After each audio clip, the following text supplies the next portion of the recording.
샬롬 찬양대 찬양 감사드립니다. 이렇게 앉아 있으면서 원 선생님께서 이렇게 찬양대를 이렇게 지휘하시다가 가끔 이렇게 딱 돌아보셨는데 얼굴이 너무 기쁘고 평안한 모습을 보면서 나도 샬롬 찬양대에 들어가고 싶다 이런 생각이 했습니다. 네, 주님의 완전한 평화, 샬롬이 이 땅에 있어야 할 시간이라고 생각합니다. 우리가 살고 있는 이 시대는 어떤 시대라고 부를 수 있을까요? 아마도 분노의 시대라고 부를 수 있을 것입니다. 제가 정말 오늘 이 말씀을 참 드리기 부끄럽습니다. 사실 20대와 30대, 저의 20대와 30대는 정말 화로 가득 찬 시간이었던 것 같습니다. 그냥 뭐만 봐도 계속 화가 나고 뭔가 이 분노를 제 스스로 뭔가 사귀지 못해서 제가 정말 그 분노에 삼켜진다라는 느낌 있지 않습니까? 물론 여러분들 잘 모르시겠죠. 화를 별로 안 내시니까 잘 모르시겠지만 저의 정말 20대와 30대의 그 혈기왕성한 시간에는 제가 참 많이 화를 냈고 다른 사람에게 이게 맞잖아! 이렇게 얘기를 하면서 꼭 저의 주장과 저의 생각을 관철시켰던 그런 시절들이 기억나서 참 부끄럽고 이런 주제를 다루는 것이 참 어떤 저의 예전에 저로 인해서 많은 상처를 받았던 사람들이 보면 야 이거 제가 저런 말을 한다고 이런 생각이 들 정도로 굉장히 얼굴이 화끈거리는 주제임에도 불구하고 성령님을 의지해서 이런 말씀을 우리가 함께 나누어야겠다라는 생각을 정말로 어렵게 가졌습니다. 우리는 정말 이 분노의 시대를 살아가고 있는 와중에 이 대한민국은 정말 거의 내전에 가까운 분열의 시대를 살아가고 있는 것 같습니다. 선거의 결과에 승복하지 않는 사람들도 있고 결과를 인정하지 않고 상대를 적으로만 규정하는 사람들이 많이 있고 이 같은 국민이 서로를 향해서 총구를 겨누듯이 말로 쏘는 이런 시대를 우리가 건너가고 있습니다. 이 분열의 밑바닥에는 아직 아물지 않은 상처들이 남아 있습니다. 그것은 바로 70년 동안 이어져 온 전쟁이지요. 실질적으로는 70년 동안 전쟁이 멈춰 있지만 공식적으로 이 땅은 대한민국은 아직 전쟁 중에 있습니다. 전쟁의 한가운데에 있습니다. 우리는 그 전쟁 이후에 그것이 도화선이 되어서 그냥 단순히 전쟁은 멈추었지만 군비는 계속해서 경쟁되고 있고 이념으로, 세대로, 또한 지역으로 전선이 확대되어 나가고 있습니다. 이 사회의 균열 깊은 곳에는 형제가 형제를 죽이고 친구가 친구를 고발하고 의심이 의심을 불러일으키는 그런 시간들이 있어 왔음을 우리가 참 부끄럽게 또한 아픔으로 기억하고 있습니다. 경찰청은 2023년부터 범죄 통계에 새로운 항목을 추가하였습니다. 바로 사회적 적대감, 제3자를 향한 분풀이 이런 항목을 적어 놓았습니다. 이것이 무슨 뜻입니까? 이제는 그것이 그냥 엉뚱한 사람에게 분노를 하는 것, 엉뚱한 사람에게 자기 화를 푸는 것, 이것이 공식적으로 경찰청에서도 범죄로 항목으로 인정을 했다는 것입니다. 우리는 어딘가로부터 흘러온 분노의 한가운데에 서 있습니다. 내가 오늘 받은 이 분노는 오늘 처음 우리가 받은 분노가 아닙니다. 누군가에게서 누군가로 전해졌고 그 사람은 또 누군가로부터 받았겠지요. 분노에는 상류가 있고 하류가 있습니다. 그래서 그 흐름에는 방향이 있습니다. 꼭 언제나 위에서 아래로, 강한 자에게서 약한 자에게로, 상급자에게서 하급자에게로 분노는 계속해서 흘러가고 만만히 여김을 받은 사람은 자신보다 더 만만한 사람을 찾아서 화를 내게 되어 있습니다. 회사에서 상사에게 치인 사람은 배우자에게 날을 세우고 그 배우자는 다시 자기 자식에게 화를 풉니다. 그러면은 그 아이는 어떻게 될까요? 학교에 가서 학원에 가서 친구를 폭력으로 제압합니다. 분노는 사라지지 않고 어딘가를 향해서 끝없이 흘러가고 있습니다. 지금도 계속 더 낮은 곳을 향해서 더 만만한 곳을 향해서 더 약한 곳을 찾아서 분노는 흘러가고 있습니다. 우리는 모두 이 분노의 고속도로 위에서 위험하게 노출되어 있습니다. 분노를 받은 피해자이면서 동시에 우리 또한 가해자가 되어 있다는 것, 그것이 바로 우리가 겪고 있는 이 참담한 죄의 현실입니다. 여러분, 성경에는 아주 정직하게 그런데 분노한 사람이 한 명 있습니다. 그 사람의 이름은 바로 욥입니다. 우리는 욥을 보통 인내의 사람으로 기억합니다. 욥은 잘 견뎠던 사람. 그러니까 1장에서 아무 이유 없이 갑자기 모든 것을 박탈당하죠. 가지고 있었던 부와 가지고 있었던 가족들, 그리고 자기가 가지고 있었던 명성들, 모든 것을 박탈당합니다. 그런데 그 사람이 잘 쭉 견뎠다가 갑자기 우리가 좋아하는 말씀이 있죠. 내가 이 분노의 시간을 잘 견디면 하나님께서 나를 정금과 같이 깨어나실 수 있게, 정금과 같이 나오게 하실 것이다 라고 하는 말씀, 참 우리가 좋아합니다. 또한 그리고 42장 마지막에 우리는 욥이 다시 모든 것을 회복하고 이전보다도 더 큰 부와 더 큰 명성을 얻었다, 친구들로부터 또 지역으로부터 큰 명성을 얻었다라는 말씀을 참 좋아합니다. 중간에 이 사람이 어떤 일을 겪었는지에 대해서는 사실 큰 관심을 두지 않는 것 같습니다. 그런데 오늘 여러분, 제가 이 딱 한가운데에 있는 23장의 말씀을 우리가 딱 중심으로 잡고, 과연 욥은 그 중간의 시간들을 어떻게 지나왔는가, 그 분노와 그 고통과 그 어려운 시간들을 어떻게 그 강을 건너왔는가를 살펴보고자 합니다. 여러분, 3장에 일단 욥이 제일 먼저 자신의 모든 것을 박탈당했을 때 3장에 이렇게 자신의 생일을 저주하죠. 내가 태어나지 않았더라면, 내가 태어났던 그날에 이 세계가 멸망하였더라면, 이렇게 얘기를 하고, 사내 아이를 베었다고 했던 그 밤에 그러했다면, 그러니까 그 자신을 베었다, 욥이 태어났대, 욥이 생겼대 라고 하는 그날에 세계가 똑 멸망하였었다면 얼마나 좋았을까라고 얘기를 합니다.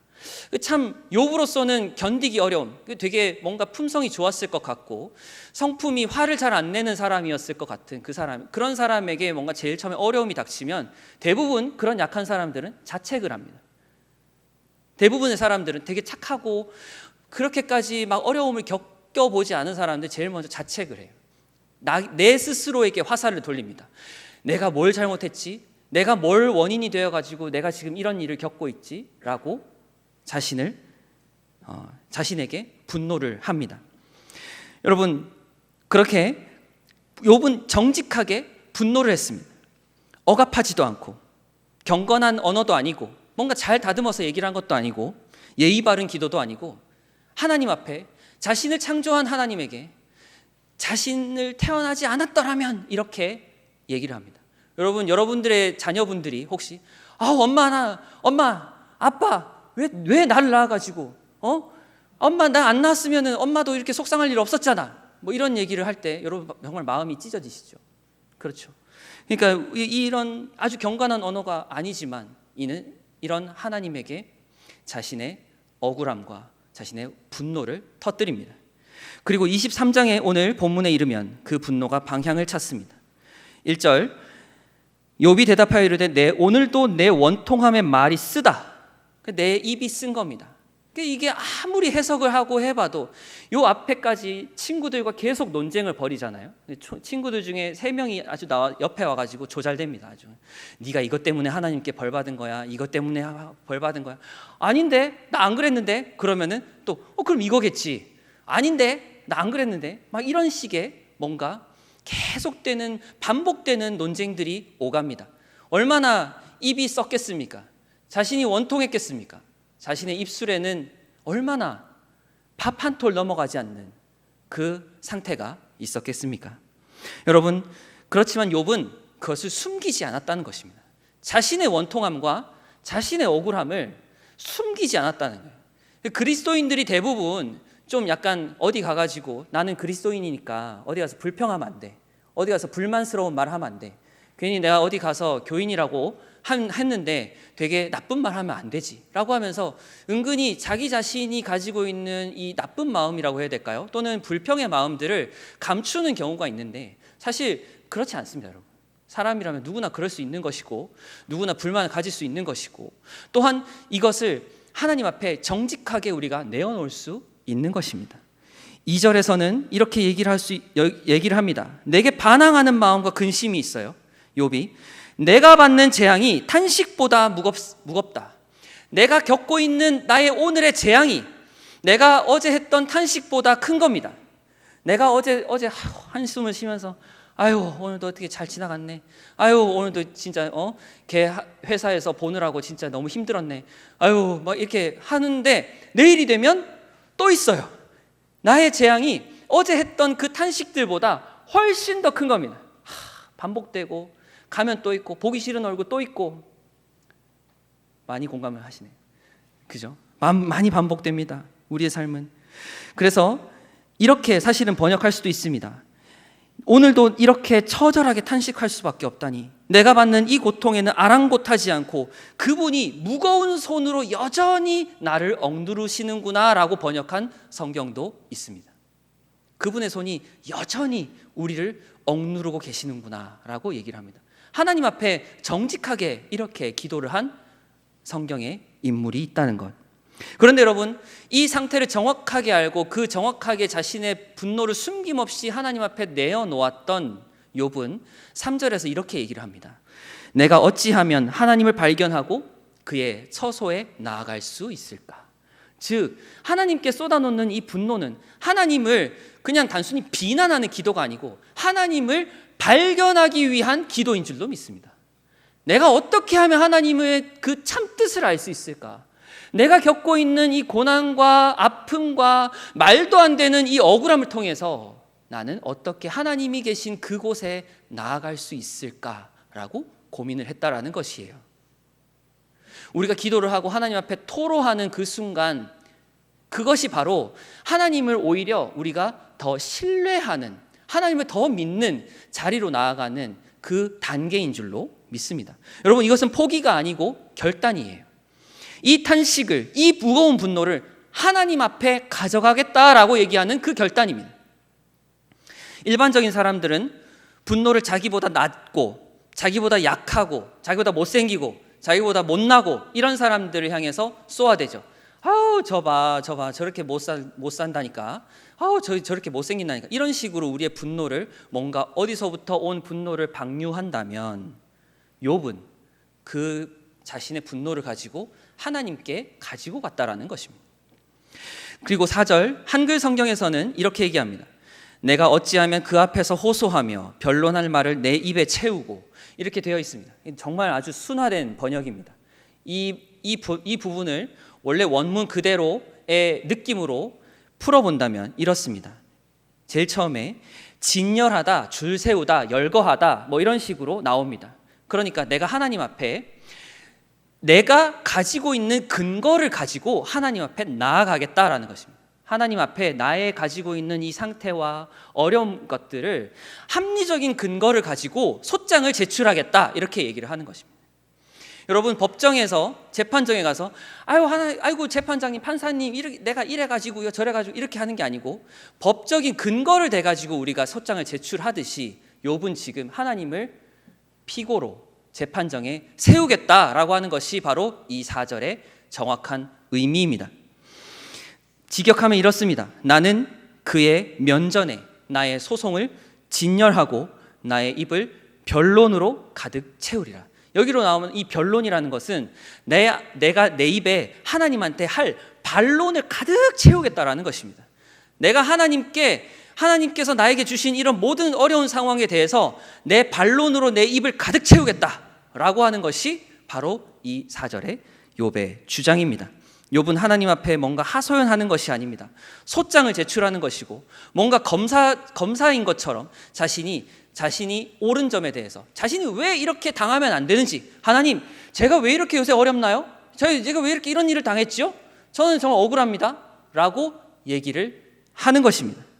예의 바른 기도도 아니고요. 그런데 그럼에도 불구하고 이것은 저는 토로라고 부르고 싶어요. 왜냐하면 5절과 6절이 있기 때문입니다.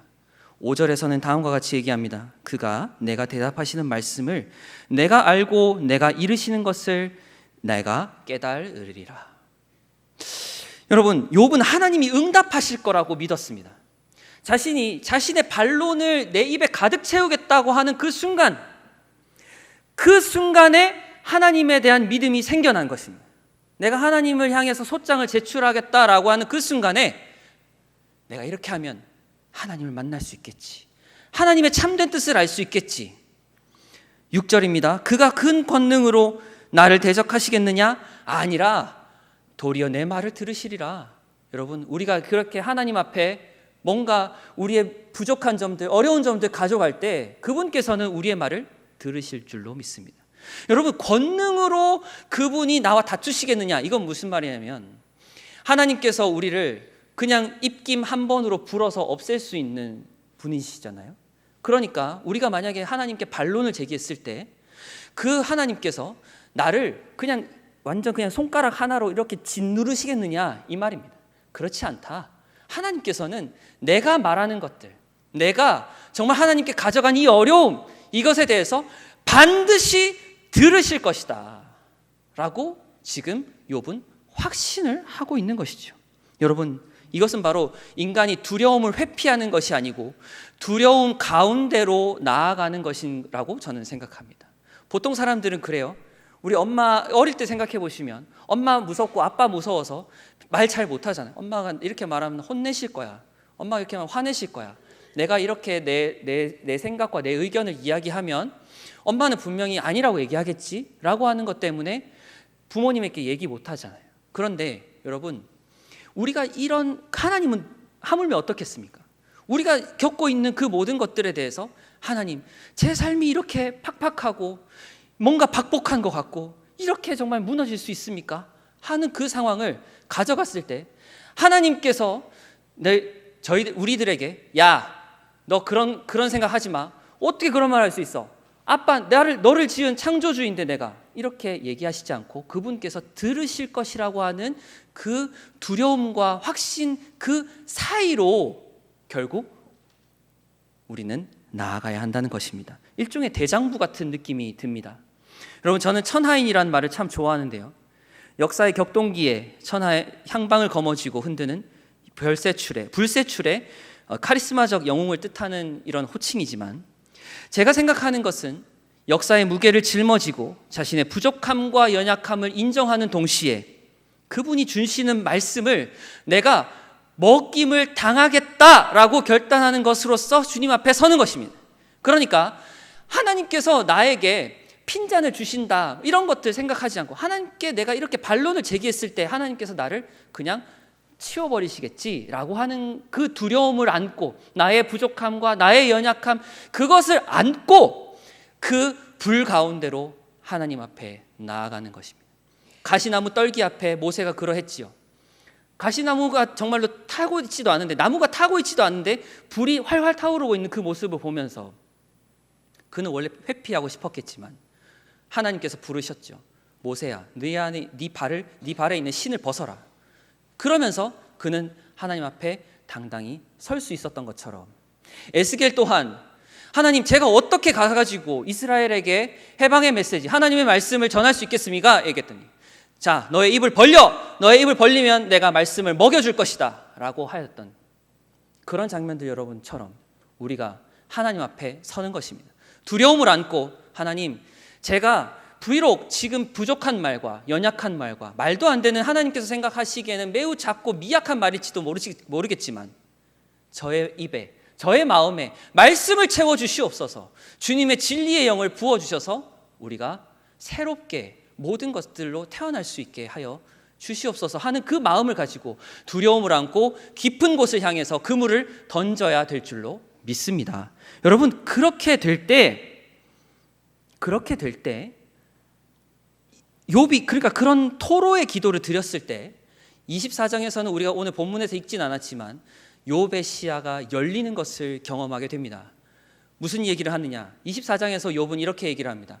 하나님, 경계석을 옮기는 자들이 있습니다. 하나님, 남의 나귀와 남의 소를 그냥 무작정 탈취해가는 사람들이 있습니다.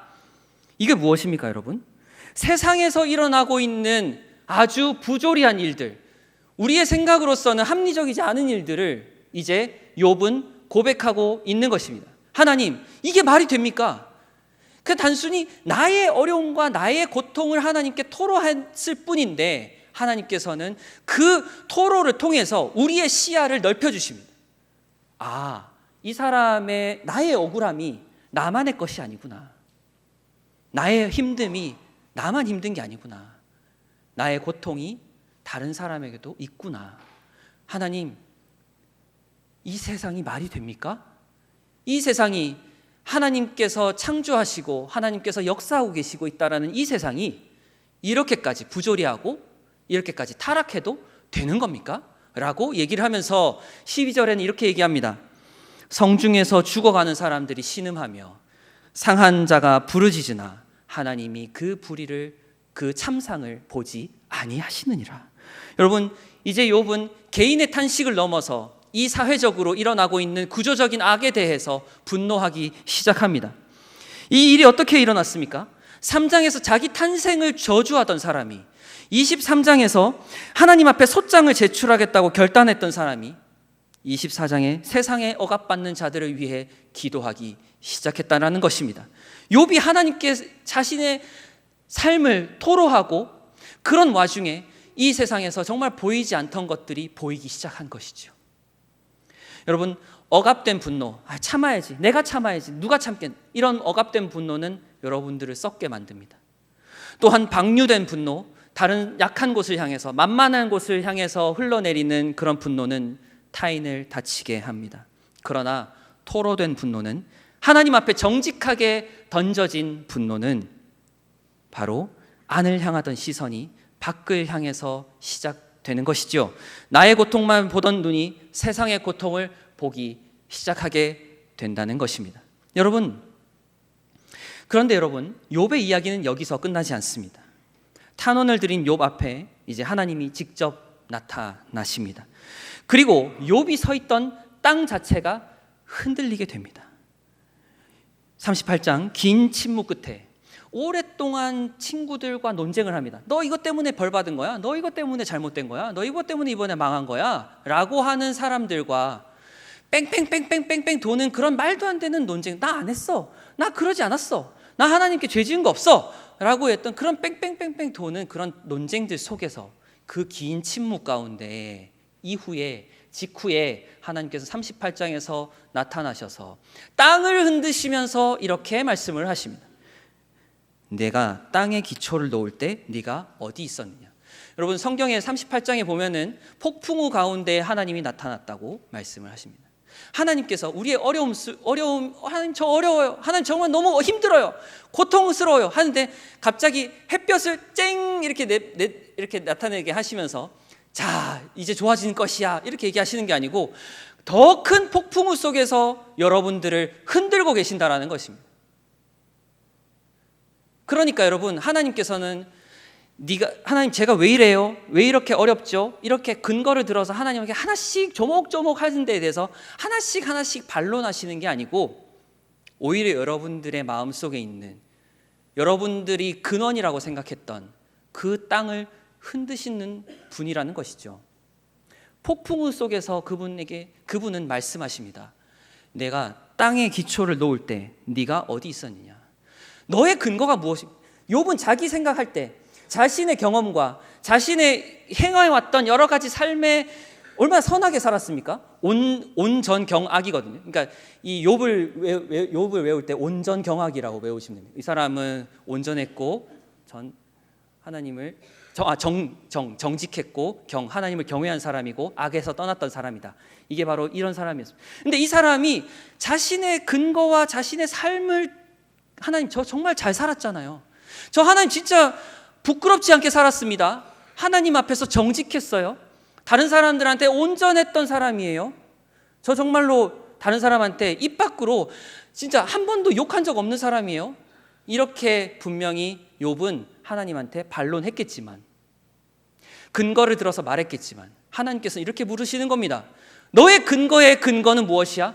너의 근거의 근거는 무엇이야? 너의 근거의 가장 첫 번째 있었던 그 땅, 너희가 디디고 있는 서 있는 그 땅, 그 기초를 누가 놓았어? 그것이 바로 나야. 그것이 바로 하나님이야. 하나님, 나야. 너는 그렇게 우리가 여러분 토로된 기도를 할 때 땅이 흔들리는 경험을 할 수 있기를 바랍니다. 여러분들이 믿고 있었던 모든 신념과 여러분들이 믿고 있었던 모든 규범과 여러분들이 느끼고 있었던 모든 기초와 감정에 근거의 근거를 하나님께서 만드셨다니까요. 하나님께서 그 기초를 놓으셨다니까요.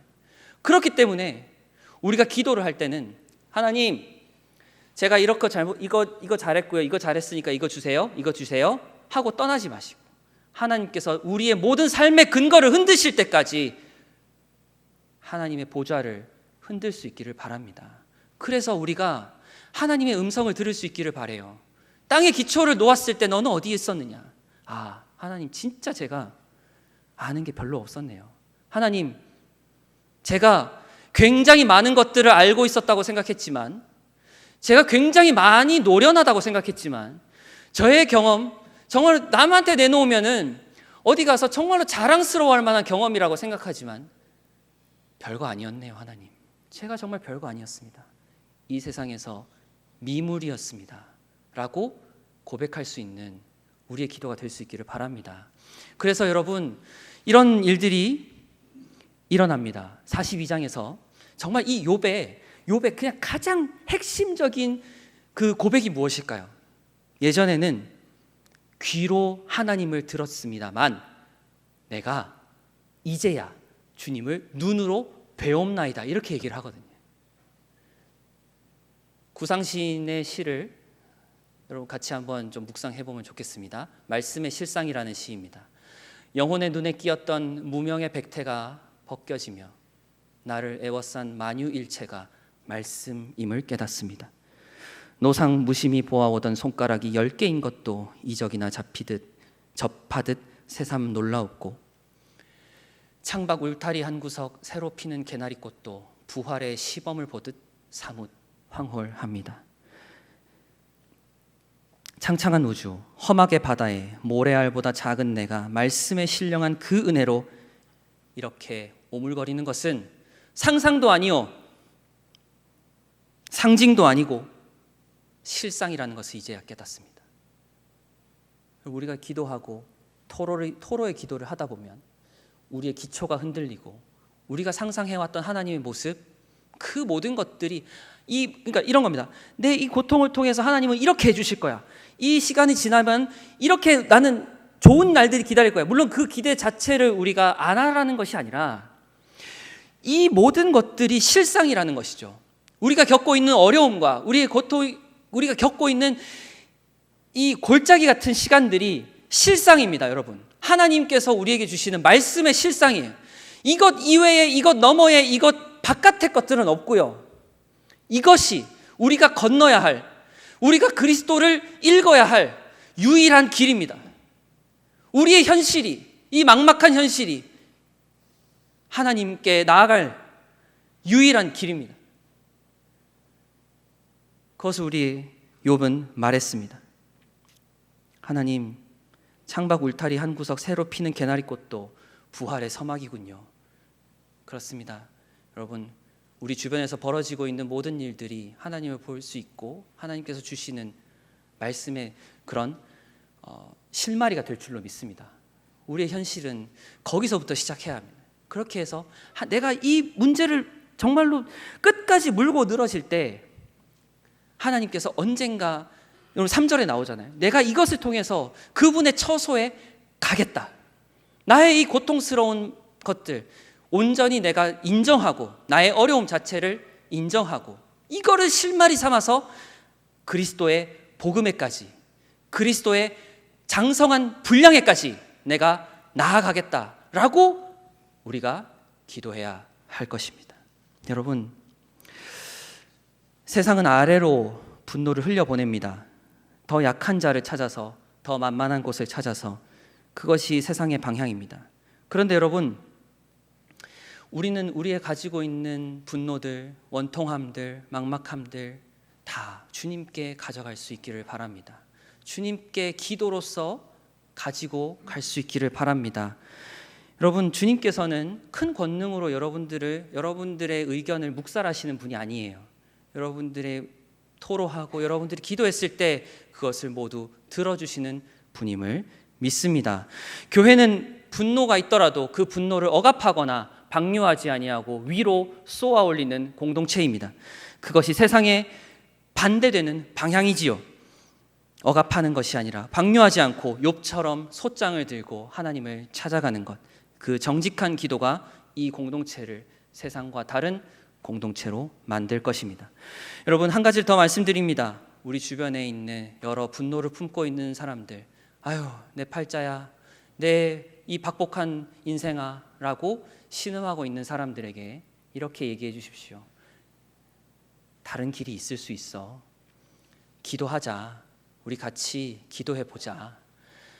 네 속에 있는 것들 억압하지 않아도 돼. 너의 안에 있는 것들 다른 사람에게 흘려보내는 그런 실수를 다시는 범하지 마.